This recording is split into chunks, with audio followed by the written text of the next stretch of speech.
Hello students, आप सभी का स्वागत है एसआरजी ट्यूशन की इस नई वीडियो में। और आज की वीडियो में हम कोऑर्डिनेशन कंपाउंड चैप्टर का एक इम्पॉर्टेंट टॉपिक पढ़ने वाले हैं जिसका नाम है वैलेंस बॉन्ड थ्योरी। हर साल यहाँ से एक क्वेश्चन आता है जो कि 2 मार्क्स का होता है वैलेंस बॉन्ड थ्योरी से। तो ये थ्योरी आपको आना ज़रूरी है अगर आप अपने बोर्ड एग्जामिनेशन में अच्छे मार्क्स चाहते हो तो चलिए बिना किसी टाइम वेस्ट करे वीडियो को स्टार्ट करते हैं। सबसे पहले वैलेंस बॉन्ड थ्योरी हमें बताती क्या है। वैलेंस बॉन्ड थ्योरी हमें बताती है, according to this theory the metal atom और ion under the influence of ligand can use it n-1d orbital, ns orbital, np orbital या फिर ns np nd orbital for hybridisation. देखिए मैं आपको समझाता हूँ सिंपल तरीके से। आपने क्लास 11th में केमिकल बॉन्डिंग चैप्टर पढ़ा था, उसमें एक चीज़ पढ़ी थी हाइब्रिडाइजेशन। हाइब्रिडाइजेशन क्या था वहाँ पे? हाइब्रिडाइजेशन ये था कि जब भी एक एटम अप्रोच करता है बॉन्ड बनाने के लिए, तो जो सेंट्रल मेटल एटम होता है या जो सेंट्रल एटम होता है वो अपने ऑर्बिटल्स को कंबाइन करके नए ऑर्बिटल्स बनाता है जिनकी एनर्जी एक दूसरे से इक्वल होती है। एंड इस प्रोसेस को हम क्या बोलते हैं? हाइब्रिडाइजेशन बोलते हैं। ये आप केमिकल बॉन्डिंग में पढ़ चुके हो, आपको याद आ गया होगा। इसी तरीके से कोऑर्डिनेशन कंपाउंड में भी जब कोई लिगेंड बॉन्ड बनाने के लिए आता है तो जो सेंट्रल मेटल एटम होता है, उस सेंट्रल मेटल एटम में जो ऑर्बिटल्स होते हैं वो ऑर्बिटल्स आपस में कंबाइन होते हैं ताकि जो लिगेंड आ रहा है आपका बॉन्ड बनाने के लिए उन सबको इक्वल एनर्जी मिले। ठीक है, तो इसीलिए वहां पे क्या होता है, जो इनर डी ऑर्बिटल होता है या जो एनएस ऑर्बिटल है या जो एनपी ऑर्बिटल है या फिर एनएस एनपी या जो आउटर डी ऑर्बिटल है वो आपस में मिलके हाइब्रिडाइजेशन करते हैं। किस चीज के लिए हाइब्रिडाइजेशन होता है? हाइब्रिडाइजेशन होता है आने वाले लिगेंड के साथ बॉन्ड बनाने के लिए। ठीक है, अब बात आती है कि वैलेंस बॉन्ड थ्योरी हमें कैसे हेल्पफुल है। वैलेंस बॉन्ड थ्योरी हमें ज्योमेट्री के बारे में बता देती है। किसी भी कॉम्प्लेक्स की क्या ज्योमेट्री होगी उसके बारे में ये मोटा मोटा हमें एग्जाम्पल, मतलब मोटा मोटा हमें आइडिया दे देती है कि किसी भी कॉम्प्लेक्स कंपाउंड की ज्योमेट्री क्या होगी। हाइब्रिडाइजेशन हम निकाल लेंगे लिगेंड के अप्रोचिंग से। ठीक है, और इसको मदद कर इन दोनों चीज़ों को हम कैसे पता करेंगे? इन दोनों को हम पता करेंगे by the coordination number of central metal ion. जो भी सेंट्रल मेटल आयन है उसका कोऑर्डिनेशन नंबर क्या है उसको देखेंगे और फिर वहां से आइडेंटिफाई करेंगे कि क्या पॉसिबल ज्योमेट्री एंड क्या पॉसिबल हाइब्रिडाइजेशन हो सकती है। अब आप कैसे कोऑर्डिनेशन नंबर देख के पता करोगे कि क्या ज्योमेट्री होगी, क्या हाइब्रिडाइजेशन होगी? तो उसके लिए ये टेबल आपको याद करनी है। अगर कोऑर्डिनेशन नंबर 2 है तो ज्योमेट्री लीनियर होगी, हाइब्रिडाइजेशन जो है सेंट्रल मेटल एटम का sp होगा। अगर कोऑर्डिनेशन नंबर 3 है तो ज्योमेट्री होगी ट्राइगोनल प्लेनर, हाइब्रिडाइजेशन होगा sp2। अगर कोऑर्डिनेशन नंबर 4 है ज्योमेट्री होगी टेट्राहेड्रल, हाइब्रिडाइजेशन होगी sp3। अब अगर कोऑर्डिनेशन नंबर 4 है तो एक और ज्योमेट्री पॉसिबल है जो कि है स्क्वायर प्लेनर। यहां से आपको ध्यान देना है, यहां से आपका कोऑर्डिनेशन जो है वो दिक्कत करना स्टार्ट करेगा कि अगर कोऑर्डिनेशन नंबर 4 है तो 2 ज्योमेट्री पॉसिबल है, टेट्राहेड्रल और स्क्वायर प्लेनर। अब ये हमें पता कैसे चलेगी? ये हमें पता चलेगी हाइब्रिडाइजेशन देख के कि sp3 है या dsp2 है सेंट्रल मेटल एटम की। ठीक है, और ये कैसे पता करेंगे ये तो अभी आगे सीखना ही है हमें। ठीक है, अगर कोऑर्डिनेशन नंबर 5 है तो ज्योमेट्री होगी ट्राइगोनल बाइपिरामिडल। उस केस में हाइब्रिडाइजेशन dsp3 भी हो सकता है और sp3d भी हो सकता है। अगर कोऑर्डिनेशन नंबर 6 है तो जो ज्योमेट्री होती है वो होती है ऑक्टाहेड्रल और जो हाइब्रिडाइजेशन है वो d2sp3 भी हो सकता है और sp3d2 भी हो सकता है। ठीक है, तो आपका जो सवाल बनता है वो एक तो कोऑर्डिनेशन नंबर 4 से बनता है एंड कोऑर्डिनेशन नंबर 6 से बनता है। तो इन्हीं दोनों पे हम एक एक क्वेश्चन करेंगे। ठीक है, चलिए अब मैं आपको कुछ बातें बताने वाला हूं जो वैलेंस बॉन्ड थ्योरी के क्वेश्चन करने के लिए आपको इंपॉर्टेंट है। और ये जो चीज़ अभी हम पढ़ रहे हैं ये इस थ्योरी ने नहीं बताई थी। फिर आप बोलोगे कि हम पढ़ क्यों रहे हैं? हम इसलिए पढ़ रहे हैं क्योंकि वैलेंस बॉन्ड थ्योरी के बाद एक थ्योरी आई थी क्रिस्टल फील्ड थ्योरी, उसने ये सारी चीज़ें बताई थी। और जब आप एग्जाम देने जाते हो तब तक आप दोनों थ्योरीज पढ़ लेते हो, तो उस हिसाब से एग्जामिनर आपका क्वेश्चन सेट करता है। ठीक है, तो इस थ्योरी को करने के लिए मैं वो चीज़ें आपको बता देता हूँ जो आपको चाहिए क्रिस्टल फील्ड थ्योरी की। लेकिन याद रखना ये सारी चीज़ कहाँ पता चली थी? हमें पता चली थी क्रिस्टल फील्ड थ्योरी में।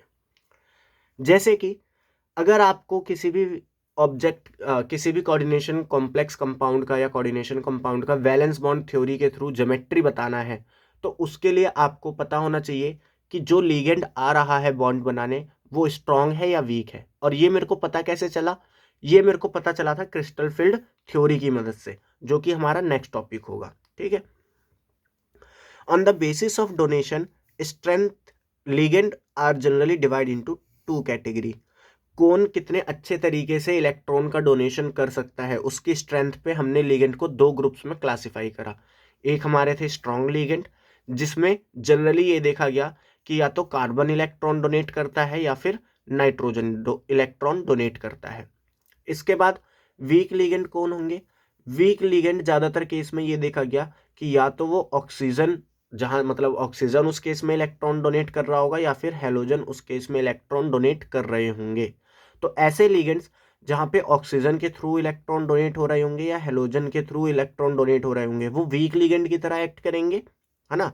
और ऐसे लिगेंड्स जिनमें कार्बन इलेक्ट्रॉन डोनेट कर रहा होगा या नाइट्रोजन इलेक्ट्रॉन डोनेट कर रहा होगा, वो स्ट्रॉन्ग लिगेंड की तरह एक्ट करेंगे।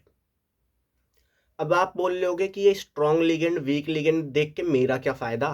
ठीक है, तो फायदा आपका ये है, अगर स्ट्रॉन्ग लिगेंड आता है बॉन्ड बनाने के लिए, तो ये क्या करेगा? अगर अंदर वाले डी में इलेक्ट्रॉन प्रेजेंट है तो उनको पेयर करने की कोशिश करेगा।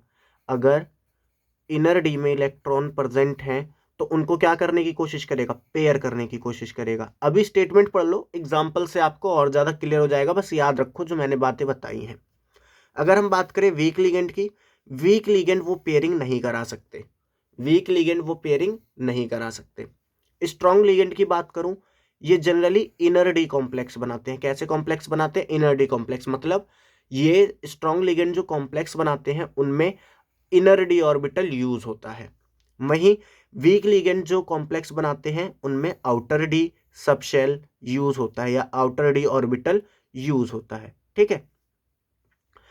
स्ट्रॉन्ग लिगेंड की बात करें तो जनरली ये जो कॉम्प्लेक्स बनाते हैं उनकी जो प्रॉपर्टी होती है वो डायामैग्नेटिक होती है। वो ज़्यादातर कैसे देखे जाते हैं? डायामैग्नेटिक, यानी कि इलेक्ट्रॉन वहाँ पे पेयर्ड कंडीशन में होते हैं।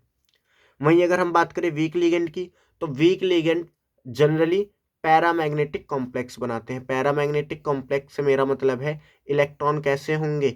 अनपेयर्ड होंगे। ठीक है। जो स्ट्रॉन्ग लिगेंड है वो जनरली लो स्पिन के कॉम्प्लेक्स बनाते हैं। आपने मैग्नेटिक स्पिन पढ़ा होगा, ये उसके रिस्पेक्ट में बात है। जब आप इलेक्ट्रॉन की पेयरिंग करा दे रहे हो तो उससे अनपेयर्ड इलेक्ट्रॉन का नंबर डिक्रीज होगा, तो मैग्नेटिक स्पिन भी क्या हो जाएगी? डिक्रीज। तो स्ट्रॉन्ग लिगेंड जनरली लो स्पिन कॉम्प्लेक्स बनाते हैं, और जो वीक लिगेंड होते हैं वो जनरली हाई स्पिन कॉम्प्लेक्स बनाते हैं। तो ये चार different point strong ligand and week ligand को आपको याद होने चाहिए। वीडियो को पॉज करिए और रटिए इसे बैठ के 2 मिनट तक। उसके बाद आप नेक्स्ट टॉपिक देखिए, सॉरी मतलब क्वेश्चन देखिए, क्योंकि अब हम इनकी एप्लीकेशन समझेंगे कि कैसे इन्हें यूज करना है। सो आपके आगे एनसीईआरटी का पहला एग्जाम्पल है। ठीक है। यहाँ पे हमें इसकी हाइब्रिडाइजेशन बतानी है, क्या होगी। ठीक है, मैं आपको बता देता हूँ पेपर में कैसे सवाल आएगा।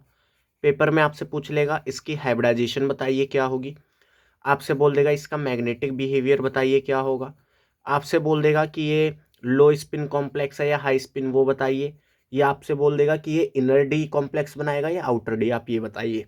ठीक है, तो आइए सबके आंसर देना स्टार्ट करते हैं। सबसे पहले इसमें हम क्या करेंगे, जो हमारा CO है यानी कि कोबाल्ट है, इसकी ऑक्सीडेशन स्टेट निकालेंगे। ऑक्सीडेशन स्टेट निकाली कैसे जाती है?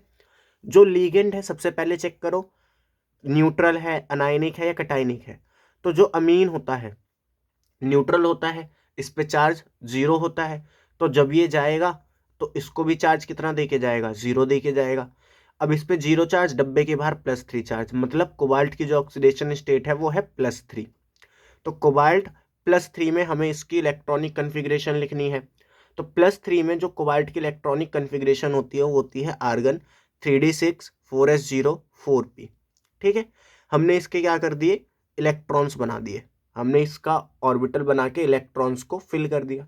ठीक है, अब देखिए, मैंने आपसे कहा था कि जो नाइट्रोजन डोनर होते हैं, अगर कोई लीगेंड आ रहा है उसमें नाइट्रोजन इलेक्ट्रॉन डोनेट कर रहा है या फिर उसमें कार्बन इलेक्ट्रॉन डोनेट कर रहा है, वो स्ट्रॉन्ग लीगेंड होते हैं। याद करो अब चीज़ों को जो बताई थी मैंने। वो स्ट्रॉन्ग लिगेंड होते हैं। मतलब अमोनिया क्या है, स्ट्रॉन्ग लिगेंड है। अमोनिया क्या है, स्ट्रॉन्ग लिगेंड है। मैंने बताया था कि जो स्ट्रॉन्ग लिगेंड होता है वो इलेक्ट्रॉन की पेयरिंग कराता है, अंदर जो डी ऑर्बिटल में इलेक्ट्रॉन है उनकी पेयरिंग कराता है। मतलब इन इलेक्ट्रॉन की, जब अमोनिया आएगा बॉन्ड बनाने के लिए, इन इलेक्ट्रॉन की क्या कराएगा, पेयरिंग। तो ये उठ के यहाँ आ जाएगा और ये भाई साहब उठ के यहाँ आ जाएंगे।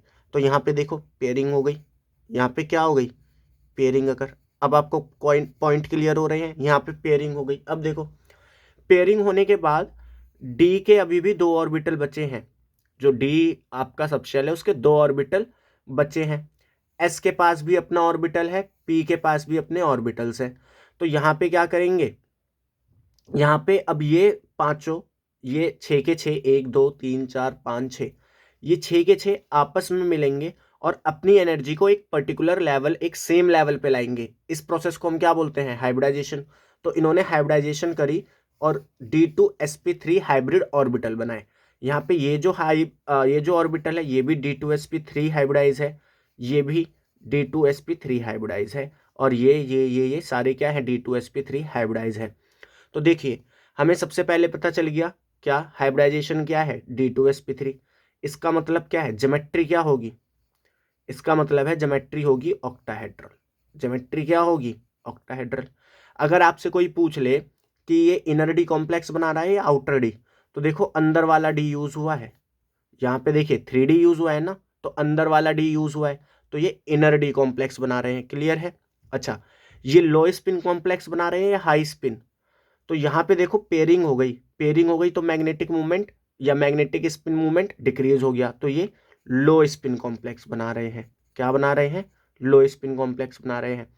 अब जब अमोनिया आएगा तो नाइट्रोजन अपने अपने एक एक इलेक्ट्रॉन इन वैकेंट ऑर्बिटल में डोनेट कर देगा और CONH3 पॉजिटिव हमारा बन जाएगा। ठीक है।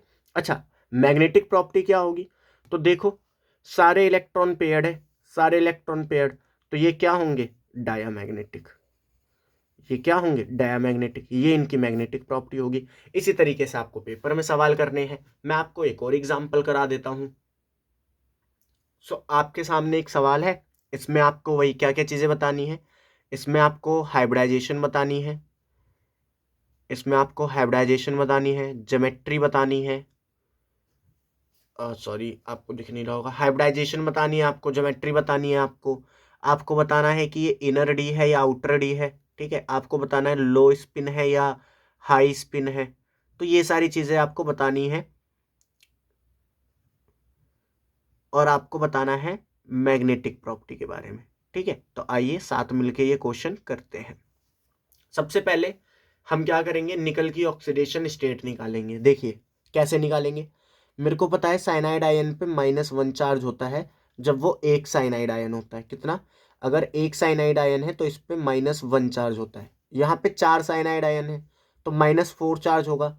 जब ये -4 निकलेंगे तो निकल पे कितना आएगा, +4। अब ये +4 ये -2, मैथ कर दो सिंपल सी, 4 - 2 कितना हो जाएगा, 2।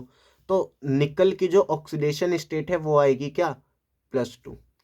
अब +2 में मेरे को इसकी इलेक्ट्रॉनिक कन्फिग्रेशन लिखनी है, तो कैसे लिखोगे, इलेक्ट्रॉनिक कन्फिग्रेशन मेरे को पता है होता है शक्तिवान करे मना फिर क्यों निकले copper zinc, 1 2 3 4 5 6 7 8।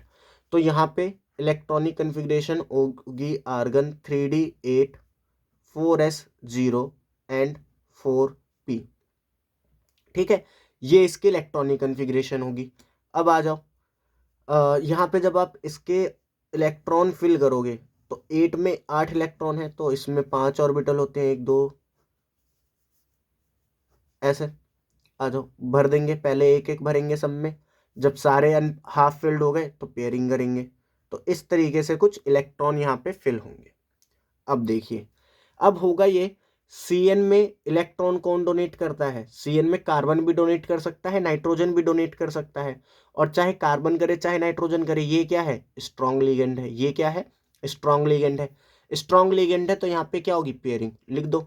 Cn is a strong ligand. Cn कैसा, साइनाइड आयन कैसा, स्ट्रॉन्ग लिगेंड है, इसलिए क्या हो जाएगी, पेयरिंग हो जाएगी। तो पेयरिंग हो जाएगी तो इसको इधर शिफ्ट कर दो। तो अब जो आपका ऑर्बिटल बनेगा वो कुछ ऐसा बनेगा।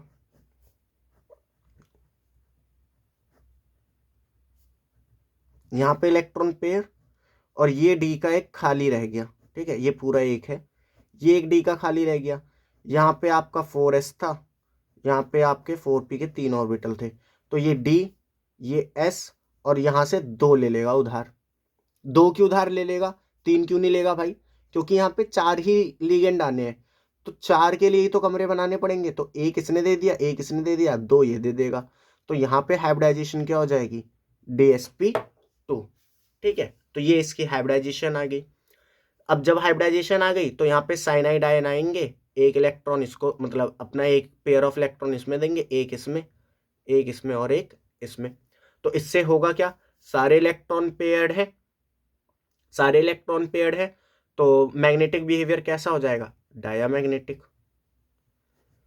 आपसे कोई पूछे इनर डी ऑर्बिटल कॉम्प्लेक्स है या आउटर डी, तो इनर वाला डी यूज हुआ है, तो ये इनर डी कॉम्प्लेक्स है। कोई पूछे लो स्पिन है या हाई स्पिन है, तो भाई पेयरिंग हुई थी अगर आपको याद हो, तो लो स्पिन है, कॉम्प्लेक्स है। तो इस तरीके से आप सारे सवालों के जवाब दे सकते हैं। तो आई होप आपको वैलेंस बॉन्ड थ्योरी समझ में आई हो। अब आपसे मिलेंगे नेक्स्ट वीडियो में, जिसमें हम क्रिस्टल फील्ड थ्योरी डिस्कस करेंगे।